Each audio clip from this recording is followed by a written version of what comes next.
好，欢迎您回到新闻大白话的节目现场，我是钱子，介绍这1个小时的来宾。首先是耶鲁政治学博士郭正亮，大家平安，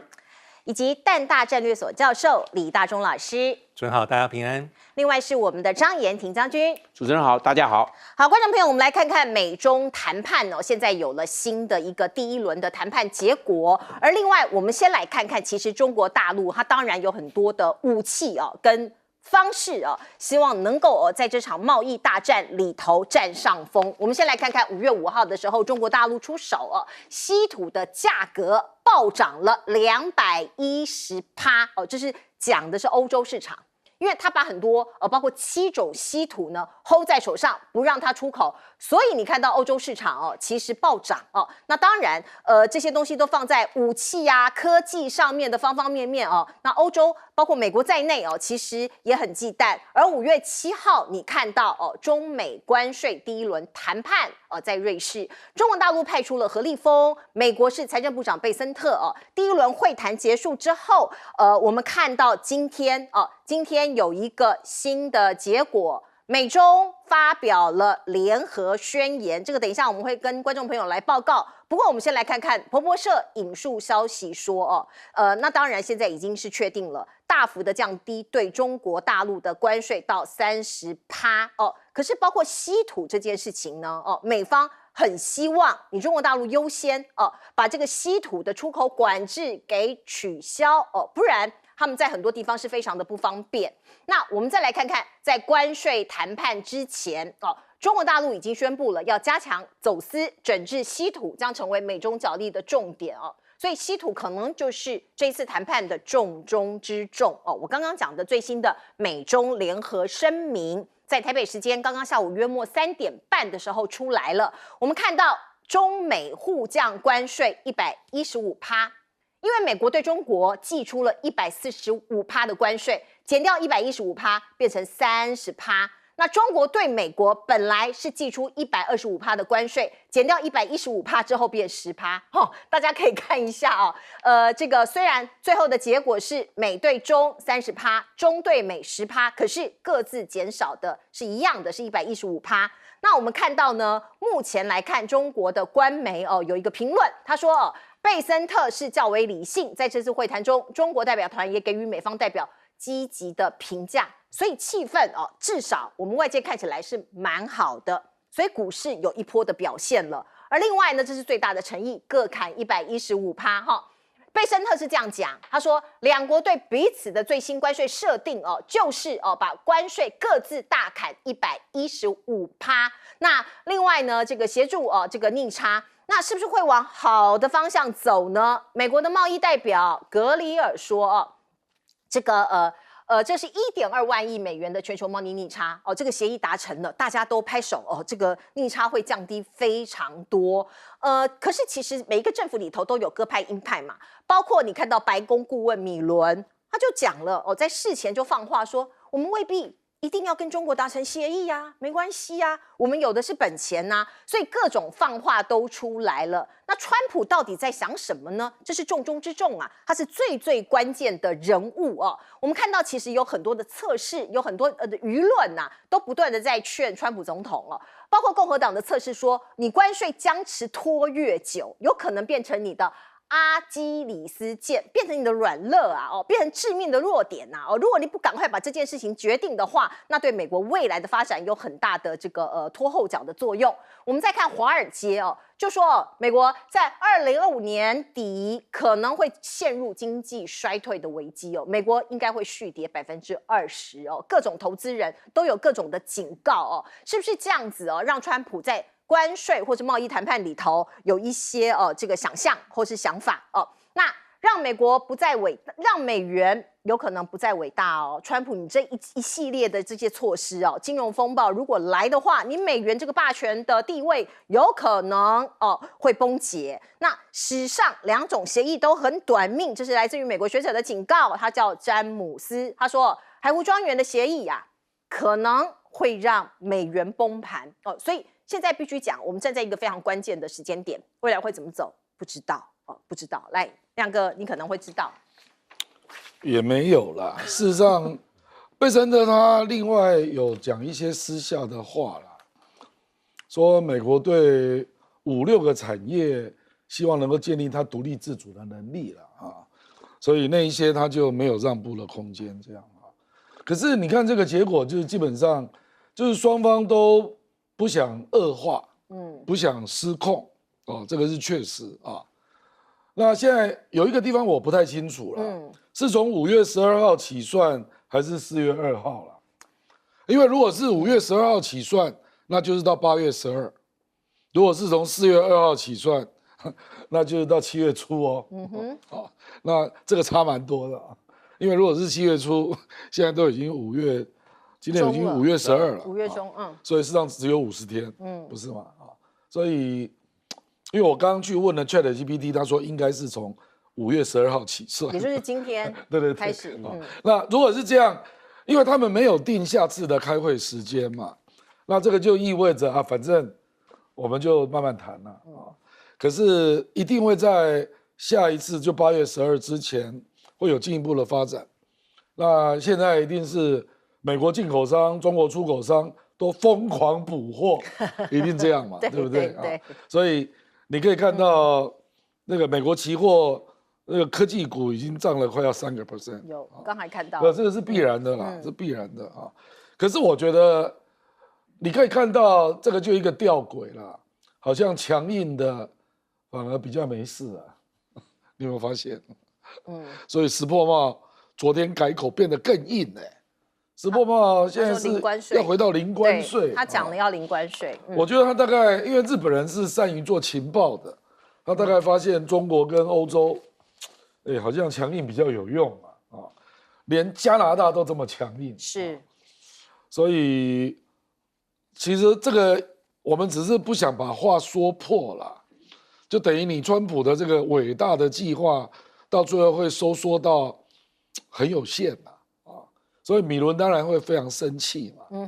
因为如果连这个都走不下去，海湖山庄协议嘛搞个屁啊，对不对？雷声大雨点小，因为你那个压力就不在，是你如果没有关税作为筹码，你那个汇率美债你怎么推得下去？那个人家是伤害更大，对，所以米伦大概知道他完蛋了啦，所以他很生气，就没得推了啦。那也看出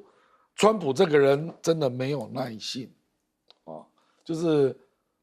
而且他可能也高估了美国能够撑多久了，他的承受的力量啊。我觉得坦白说了，谈判都是这样啦。你愿意让115%，那表示你知道你有弱点，所以你会使你的对手未来基本上就会对你比较强硬了啊。我觉得这个会，他任期还有1300多天呢。我觉得这个坦白说了，我教谈判的，这个人家一定会食髓知味。你觉得川普已经某种程度让对手看出了他的手脚，被看破手脚？看破手脚，看破手脚。对，因为我坦白说啊，美国是最强的国家，4月2号公布对等关税，到今天只有英国达成协议。是，你不觉得英国实在有够弱吗？人家对等关税10%没有删掉，你竟然还接受？对。所以英国如果看到中国这样，他一定会说，我们这个领导人是不是太弱了？你一定会有被人家有这种感觉，就有一个比较，对不对啊？那接下来我估计欧盟、美国也一定会让步。那日本，比如说连英国那个汽车27.5降到10，那日本一定会看在眼里嘛。所以我觉得川普这个真的有点给人家看破手脚的感觉啦，就是其实美国没有那么强大啦，不是有这么大的耐受力啊，尤其是因为他的体制，他这个体制基本上，在野党他绝对控制不住，金融市场他控制不住啊，那还有民间反弹的声音，而且我认为他得到一些讯息，他知道5月底就会缺货。市场上面，那到时候一定会有非常多的抱怨，尤其是中下阶层。我今天就看到一个报道了，他说亚马逊有30%是来自中国，亚马逊那沃尔玛有60%，那因为美国最近刚取消那个$800的小包裹，他要课关税嘛。对，那结果买这一种小包裹的人48%都是穷人。所以我觉得他大概已经感受到很多中下阶层真的是很难生活啦。因为如果这些便宜的东西都没有，比如说连 Temu 啊，就拼多多的国际品牌，Temu 也说他不再从中国进货，那你怎么办呢？Temu 的在美国大概都是中下阶层在买的，那你要叫他回到美国的正常市场去买，他们恐怕没有这个样的购买力了，那怎么办？对，而且这个川普也有很多这个中下阶层的白种人支持他所以他大概知道如果搞到5月底之后，那整个形势会对中国更有利啊，因为到时候有人出来闹事，你怎么办？那所以我觉得我的感觉就是转弯的很快了。所以现在看起来，美中其实是某种程度各退一步，在第一轮的关税谈判里，老师。对，因为有时候这个谈判桌跟战场是差不多的。大家都说俄乌战争第一步就是叫做这个全面停火，暂时性停火。那这一次也等于是在谈判桌上美中各退一步，而且双方都想要看起来是我没有退让，所以最好的方法就是各减115%。对，然后达到这个结果是大家都有台阶可以下。所以这个有点像是90天，我就先是在贸易桌上的谈判停火，为未来争取空间。我觉得目前看法是如此。那贝森特其实这样的发展，其实跟贝森特之前的老实说，其实非常接近。对，他一直在讲说先降温降温是第一步，所以这一次的2天的谈判就是一个降温。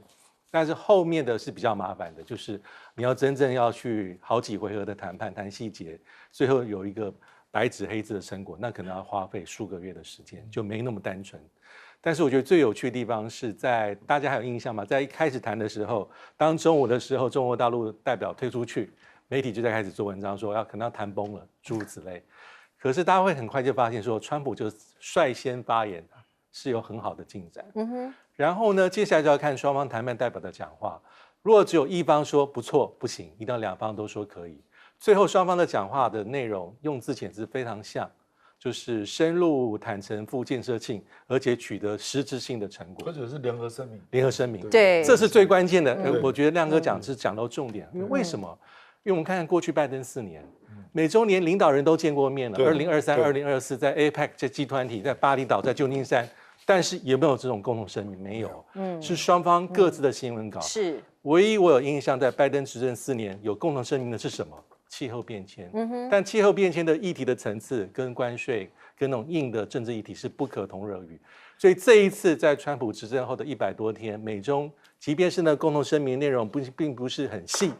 但是这是十分的不容易。但我并不是说未来一定是海阔天空，完全是一帆风顺，但是这是其实是比较了不起的一步。那为什么是还有很多的一些挑战在后面？意思是说，那如果是从川普1.0的标准来看，今天这一步只不过是小菜一碟。为什么？因为川普1.0的时候有美中的峰会，有建立4大谈判机制，甚至呢有所谓的高层的互访、国事访问，你去我来。2017年就2次。但是川普1.0的时候，给大家印象最深的就是像刚才亮哥所讲，有点云霄飞车，那个峰回路转是往坏的方面转，而且是大家始料未及。是2018年川普发动贸易战之后，其实美中在2018年5月就开始贸易谈判，谈了10几个月，18个月，13回合，中间起起伏伏，谈起，那最后终于有个谈判的结果，是在2020年12月。当时刘鹤就是现在这个谁何立峰的位置，还到华府到白宫面前签署协议，但是没想到2020年初之后，2020这个疫情的影响很重，那美中的这个战略互信非常的稀缺，所以即便是有谈10几个月，最后一个白纸黑字很正式，比现在的正式报多少倍的谈判协议，也不代表说之后的美中能够按照谈判协议的白纸黑字做事，双方还是会互相抱怨。但这一点哈，我觉得今天这个走到这一步，我觉得不容易的地方是什么？我记得前几天在节目里面我有特别讲过说，第一个是当习近平指定公安局长去的时候，就是一个指标。是，即便是今天在共同声明里面，并没有特别强调芬太尼，但是因为一般外界会预料到说，芬太尼是比较容易突破的口，而这个降关税不是，这代表是一个好的一个正面的讯号。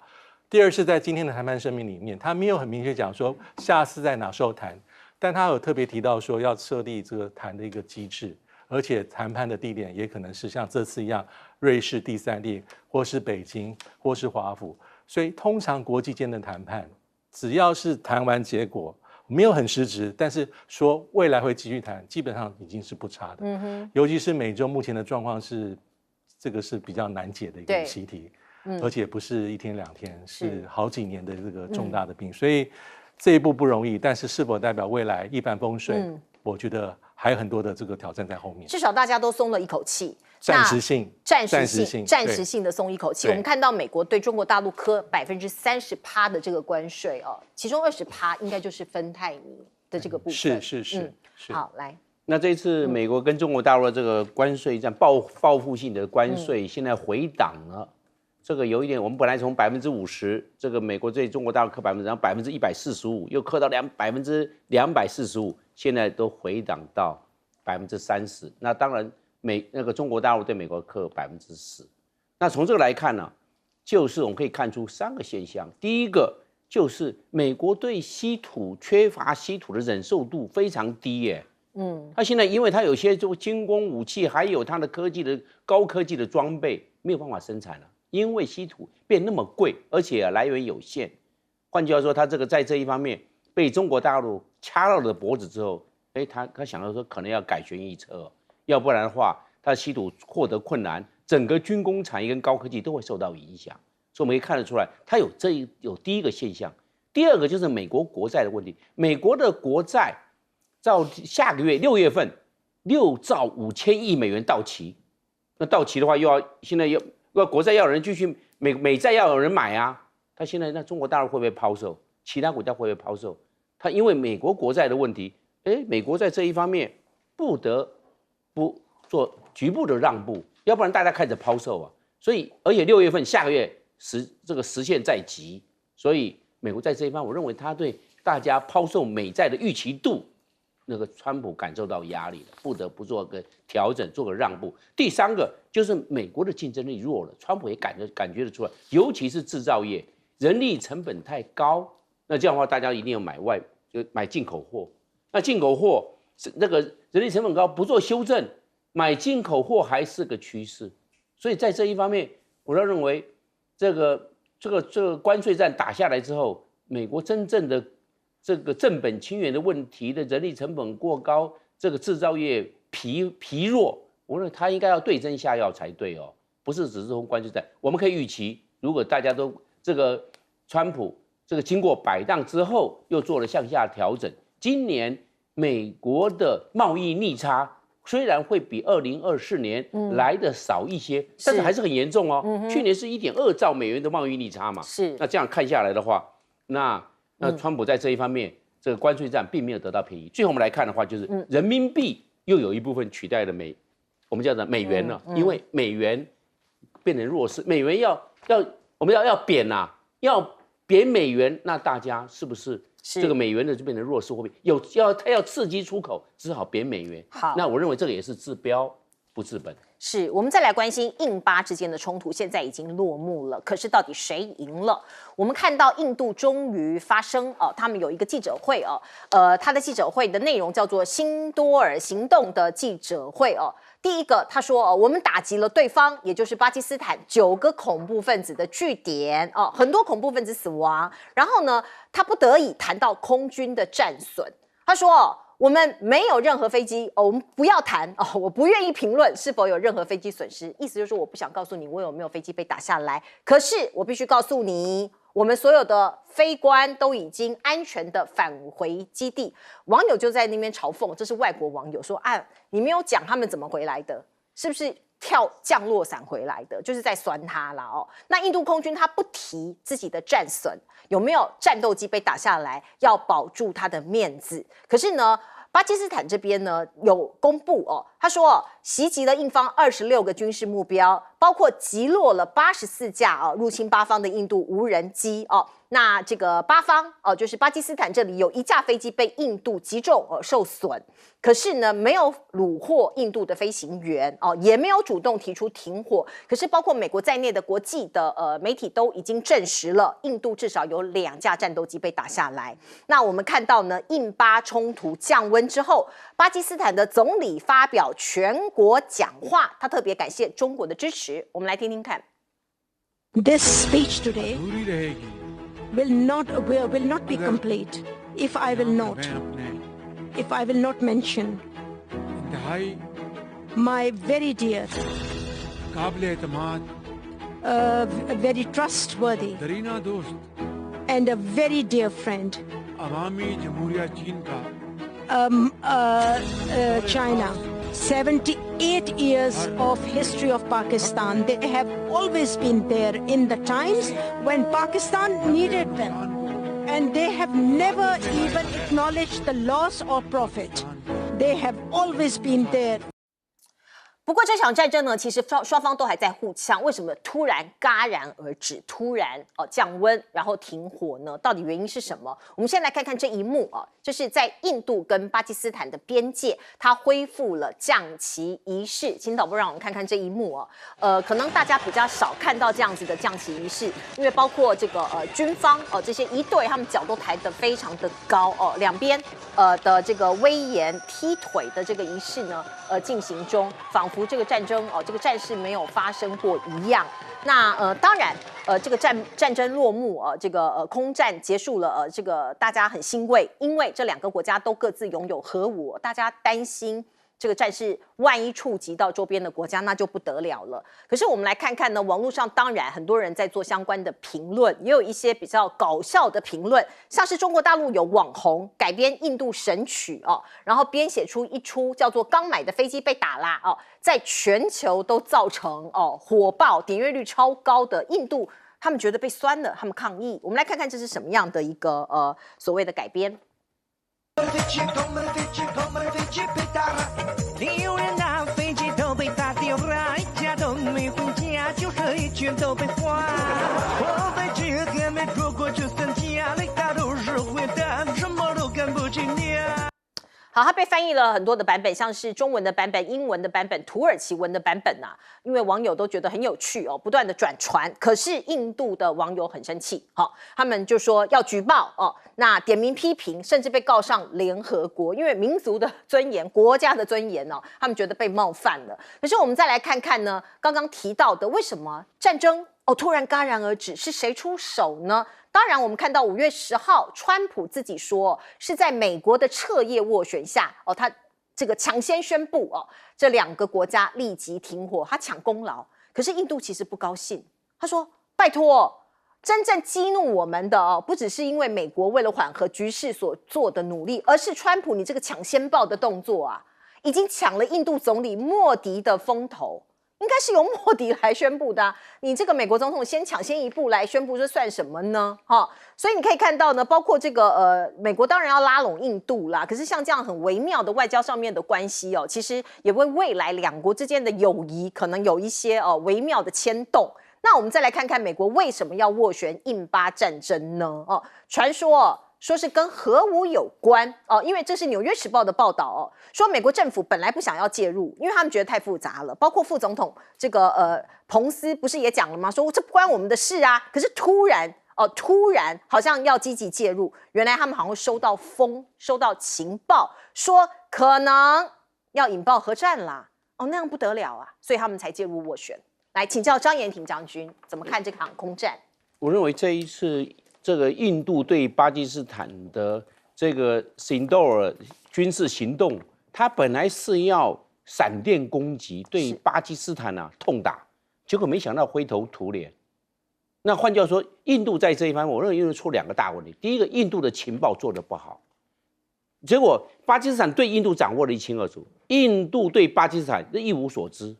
所以巴基斯坦在这方面的训练是很扎实的，这个印度都没有掌握。它整个的组合训练，还有我们讲到那个链路系统，由这个空中运击机去引导由歼十所这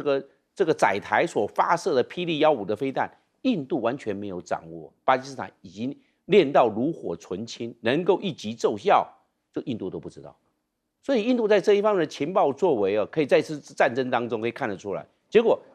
巴基斯坦把印度反而是掌握得一清二楚。他这36架的标风战机，总共75架当中，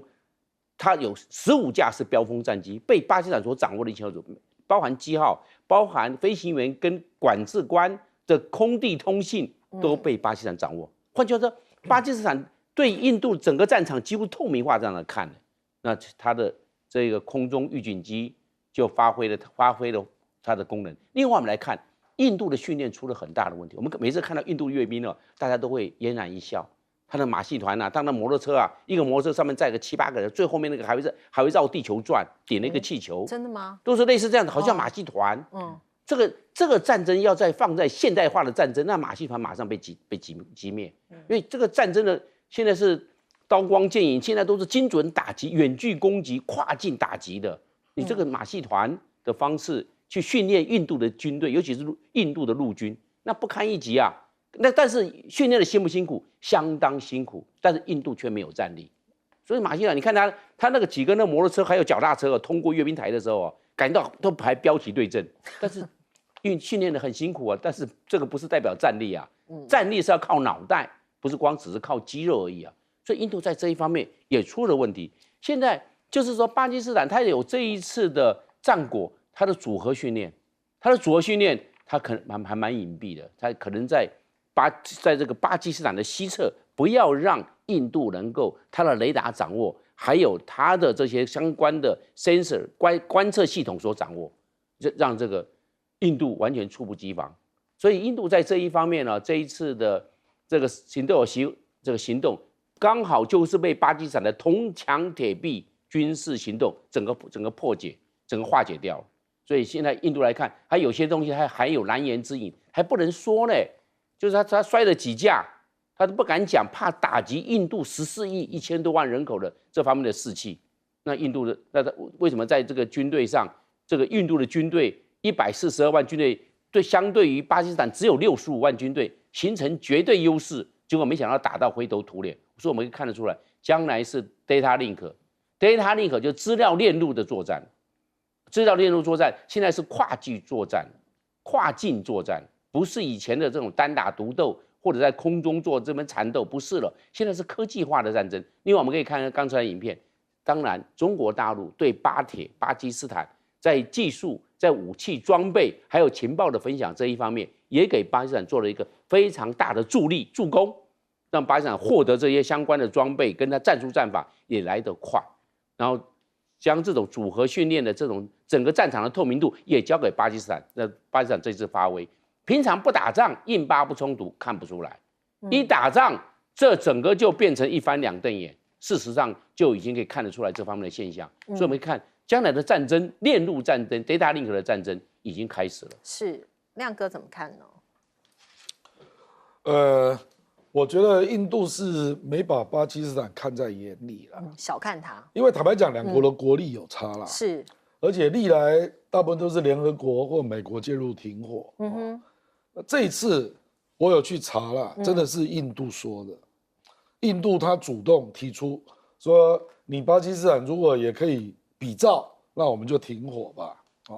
其实简单讲，有点是印度不敢打了，那巴基斯坦不想打了。那为什么不敢打？就是突然之间你的空优不见了。那印度还搞不清楚什么状况。因为法国那个阵风战机是4代半公认4代半里面最好的战机那大概仅次于5代机吧，比如说 F-35、F-22你怎么会输一台歼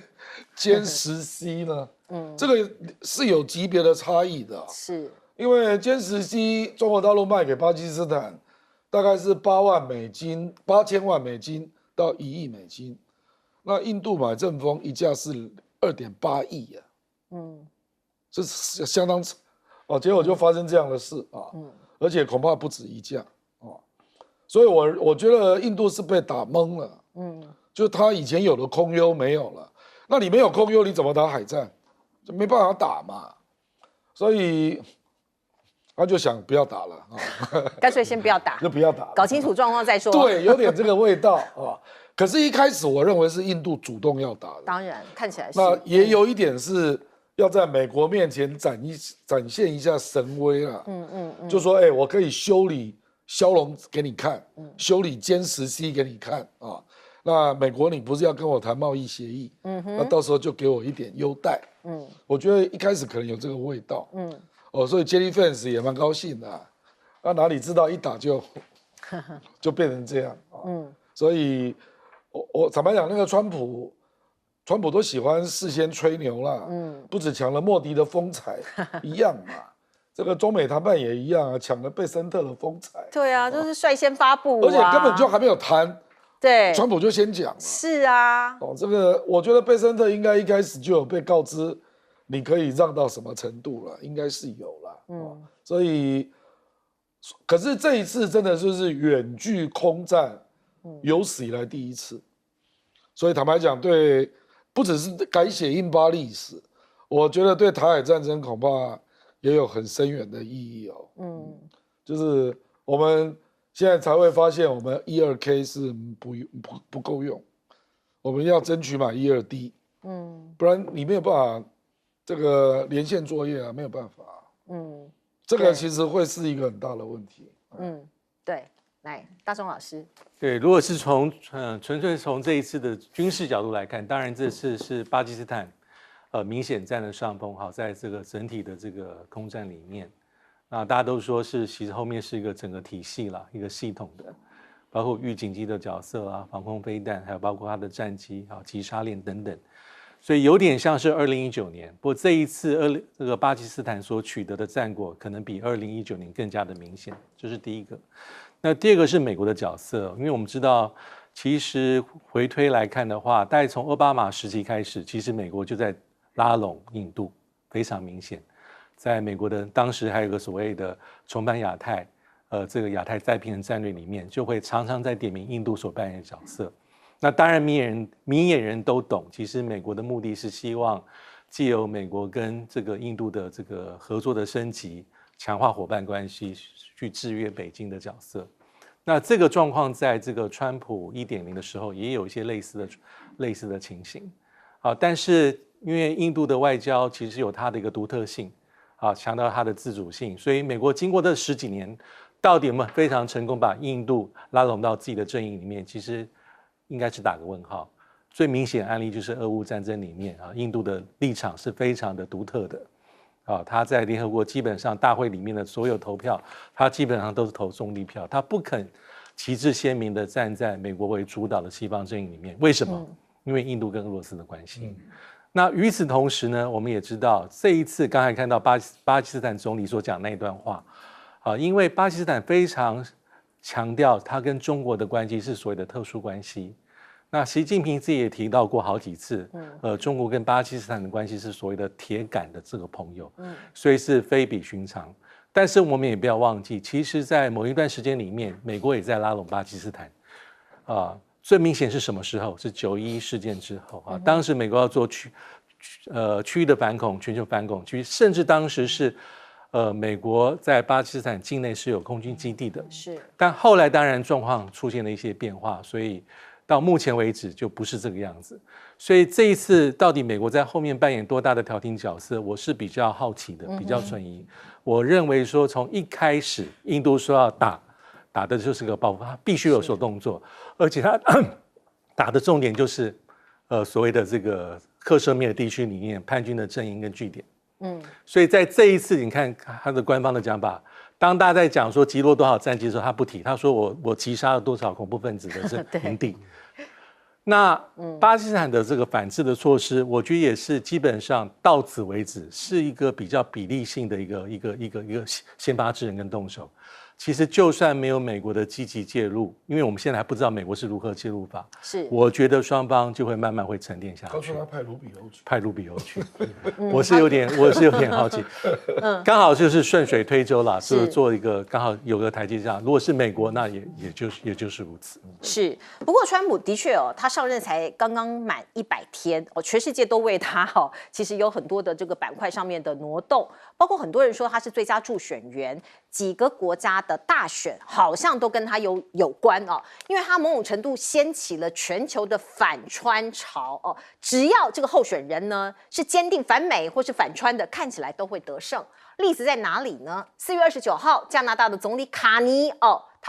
他获胜了哦，那某种程度他也是一个反川的一个这个领导人。那另外5月3号，澳洲的总理艾班尼斯一样哦，领导工党哦，在反川普的情绪中赢得了联邦选举，因为本来他的民调是比较低的。5月3号，新加坡总理兼财长黄循财哦，他率领的人民行动党哦，一般认为一定是会当选，可是哦，他某种程度也是在这个反川的一个震荡之下哦，拿到更高的支持率。而今天菲律宾要展开期中选举的投票，当然这一切都还在进行当中，我们不知道谁会胜出。可是，一般菲律宾的这个期中选举都对领导人比较有利哦，就是现在在执政的这一个人通常会赢得。那现在外界在关注的是菲律宾2大家族的一个斗争哦。那这一位叫做沙拉杜特地哦，那现在有12席参议员哦，在杜特地或者是说在小马可仕之间游荡游移哦，看谁可以拿下这个期中选举的席次哦。包括沙拉他能不能够参选总统哦，也有可能会在这一次的期中选举里头这个得到一个关键性的一个结果。到目前为止，12名领先的候选人当中，有7个人获得小马可仕的支持，4个人跟沙拉结盟。而另外，我们看到呢，这2个家族的这个对决其实缠斗已久。我们看到小马可仕他现在的支持度看起来是比较低的只有25%。我刚刚提到了执政者有优势过去的这个菲律宾的期中选举大概都是执政者可以拿下比较高的席次。而另外，我们再来看看，包括这个杜特地家族的政治魅力啊，有学者就说他南部强人的形象还是可能严重干扰小马可仕的长期政治布局。如果他输了这个席次比较少，还是会影响小马可仕。小马可仕的外交政策一般都知道亲美会不会变成下一张反美的骨牌现在都还不知道。不过我们再把镜头转到南韩，南韩在6月3号也会举行大选我们看到现在在野的李在明，他的民调压倒性的取得胜利，他拿到52.1%的支持度。而另外我们看到呢，金文洙那他拿到31%，另外一位这个更小的党的这个代表李俊熙只有6.3%，所以外界认为李在明拿下下一届南韩总统这样子的一个位置是蛮可能的，可能性非常的高我们看到美国媒体就说现在这个川普即将要到中东去访问嘛卡达这个是示好吗？还是贿赂呢？他要送给川普一架豪华客机作为川普的空军1号这是来自于卡达王室的赠予，这是波音747喷射机，说我送给川普总统当做你的空军1号。那川普当然很高兴可是他的团队先出来讲说不是给他个人，是交给美国空军，然后等他卸任之后再交给川普总统的图书馆，所以绝对不是贿赂因为外界当然有很多的批评嘛，说你不可以这样子私相授受卡达政府只有讲说他承认跟美国讨论可能转让1架飞机临时作为川普空军1号之用，可是川普忙不迭的吹嘘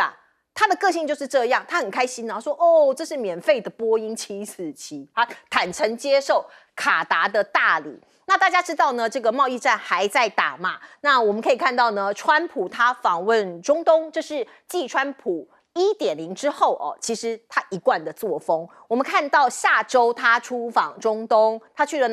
要去哪一些国家呢？包括沙地阿拉伯、卡达跟阿拉伯联合大公国讲的是石油贸易投资军事可是很奇怪，大家发现了他跳过一个国家，跳过谁呢？他跳过以色列大家会觉得，哎，奇怪啊，这个川普啊，美国啦，尤其是川普跟以色列这么好，怎么会跳过以色列呢？我们先来看看呢，以色列总统纳坦雅胡之前大概3天前吧，我们就看到这个新闻，这个是川普有点生气，他说我最讨厌被人当傻瓜。为什么川普会突然批评纳坦雅胡呢？他这个核心的幕僚啦，川普核心幕僚就跟记者讲说，川普最讨厌被当成可以被操控的傻瓜所以他切断跟纳坦雅胡的联系。那为什么？是不是纳坦雅胡在拖延加萨战争？因为川普其实某种程度要这个纳坦雅胡或是以色列把这个战争给停下来，可是这个纳坦雅胡并没有听他的话。我们从美国中东特使的发言可以一窥一二。他讲了他说以色列正在拖延战争，尽管我们看不到可以取得进一步进展的地方。就以色列你在搞什么？你不听川普的话吗？你想要把我耍着玩吗？这两个国家现在情谊有变吗？来，我们先请教亮哥。因为以色列已经公开宣布说为了彻底消灭哈马斯，他们不能离开加沙，所以他是全面占领，他不会离开。美国如果有意见，你可以把你2艘航母撤走啊。所以川普这个根本就，我坦白讲，他对以色列没有什么皮条啦。那他为什么这次不去以色列？我认为不是这种原因我觉得他是讲给阿拉伯国家高兴的怕他们生气，因为他有求于人家对，1兆美元呢，真的1兆美元呢，好大的投资1兆美元，你看我重复3次，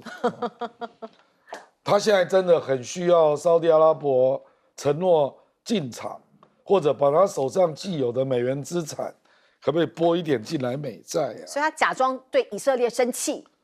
阿拉伯国家会高兴可是现在人家也有难处了，他去有2个目的了，一个就是希望你们来多投资美国嘛，那川普不会为股票去了，他一定是为了国债去嘛，对不对那第2个就是他希望你那个石油不要减产嘛，因为他希望继续跌那美国就比较没有通胀的压力。这2点真的只有中东的国家做得到，其他国家都做不到所以他也一直把访中东当作他最可能有利多的唯一的一次访问。他其他都是要去要债的啦，他这个是要钱的这要是拜托人家给你钱所以这个就看出他的交易型的外交的风格啦。是那我认为中东是这样啦，中东坦白讲，他如果不做减产，甚至是石油增产，那中东岂不是要赔钱？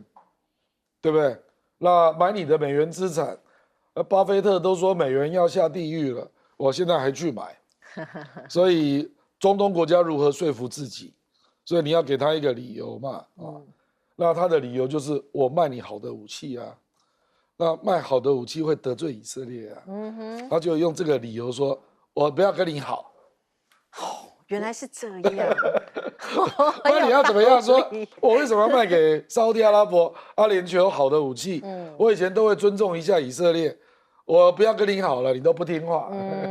找一个借口。不然不然中东国家会觉得他没有得到东西对。那你如果卖给他好的武器，我认为中东国家会乐于买美国的武器了。以前是真的，美国就避免得罪以色列。对。以前真的是这样。好，我们进一下广告。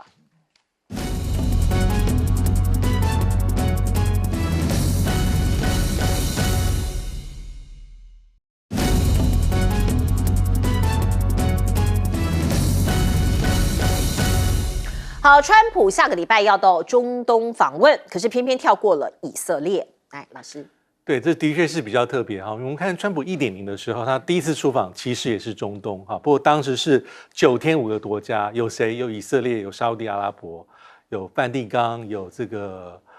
北约峰会，还有所谓的这个 G7 的峰会。但是当时他是并重的，既然我会去沙特阿拉伯，我就会去以色列。大家回顾一个类似的例子，2022年7月，当时的拜登也有个很这个轰动的中东行，当时他就只去2个国家，一个是以色列，一个是沙烏地阿拉伯。基本上他保持是，我是很平衡的，但是我是非常非常支持以色列。那这一次呢，因为有一些是小道消息传出来，但是是不是代表说川普真的对以色列不耐？我觉得这还有很难说。为什么？因为大家还是不要忘记，今年1月20号川普就任之后，第一个到白宫的外国领导者是谁？不就是内塔尼亚胡？对，4月2号当川普宣布完对等关税之后，又进白宫的是谁？还是内塔尼亚胡。所以我觉得他跟内塔尼亚胡的关系还是很深的。那即便是有小道消息传出来说，可能川普认为说，这个内塔尼亚胡对于这个以哈的这个谈判啦，好像不太听美国的，但是这个适合做参考。那这一次他挑选的国家都是这3个都是非常有钱的国家。那沙烏地阿拉伯跟阿拉伯联合大公国其实早就投其所好，就像刚才所提到，因为沙特阿拉伯是已经宣布说4年6000亿美金的投资美国。其实川普在前一阵子就有讲到说，假设沙烏地能够加码到1兆美金的话，他会访问沙烏地阿拉伯，这就很川普的风格。但沙烏地阿拉伯要什么？要的这个核能的民间的核子协议，美国能够放松放行。第二个还是国防合作，这个是沙烏地阿拉伯一直想要的东西。那阿拉伯联合大公国，它的讲法是10年1.4兆美金，这个数字都是天文数字。他也希望借由这些大投资换取什么？比如说，川普在 AI 科技上一个对外输出技术的一个解禁，也包括能源投资，还包括其他的半导体等等等等。那至于像卡达还是蛮重要的国家，因为就像刚才所提到，休息时间，因为这个美军在中东地区的最大规模的空军基地就是在这个卡达境内乌代的空军基地。而且卡达的重要性，其实我们看最近的国际新闻，常常可以发现，他是很擅长扮演第三方调停者、仲裁者的角色，包括之前的这个以色列跟哈马斯的冲突。所以基本上，川普这次挑的这3个重要的中东国家，但是漏了以色列，但我不认为以美关系会有重大的影响。好，我们进一下广告。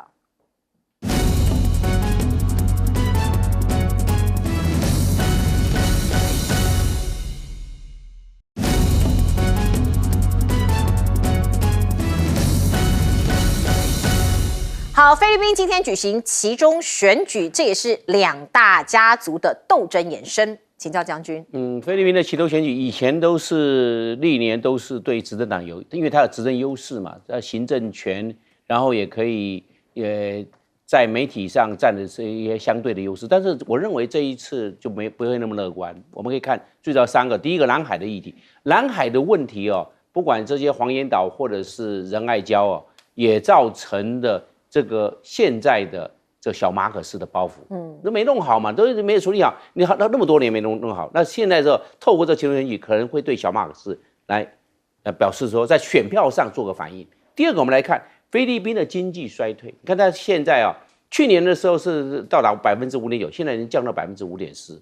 换句话说，这个经济上的表现没有预期的那么好，在期中选举的选票就会透过反应，而且已经被越南反超了。现在菲律宾大概1年的年均所得剩下3900块美元，但是问题是越南已经4200块了，